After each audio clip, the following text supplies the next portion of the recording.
आपकी video viral क्यों नहीं होती? तो इसका एक मुकम्मल हल मैं आपके सामने आज लेकर आया हूँ। तो आपने वीडियो मुकम्मल देखनी है, ठीक है।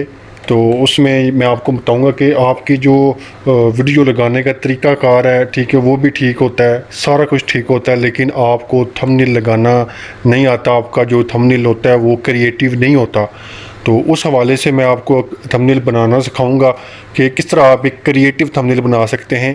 तो ये आप जैसे स्क्रीन पे देख रहे हैं, तो मुख्तलिफ़ किस्म के थंबनेल जो है वो गूगल पे सर्च किए जा रहे हैं, ठीक है। जिनमें से आप देख लें, अगर व्लॉग के हवाले से आपने बनाना है तो इस तरह की ये थंबनेल हैं, ठीक है। इसी तरह मुख्तलिफ़ कैटेगरियाँ होती हैं, ठीक है। तो उसमें मुख्तलिफ़ किस्म के थंबनेल आप यूज़ कर सकते हैं। लेकिन जब आप वीडियो लगा लेते हैं, वीडियो अच्छी एडिट कर लेते हैं, अच्छे तरीके से उसमें टैग्स ऐड कर लेते हैं, डिस्क्रिप्शन ऐड कर लेते हैं, लेकिन जो लोग हैं जो यूट्यूब को देखने वाले हैं, उनका इंप्रेशन, जो फर्स्ट इंप्रेशन होता है, वो सिर्फ़ और सिर्फ आपके थंबनेल पे होता है कि आपका थंबनेल कैसा है, ठीक है।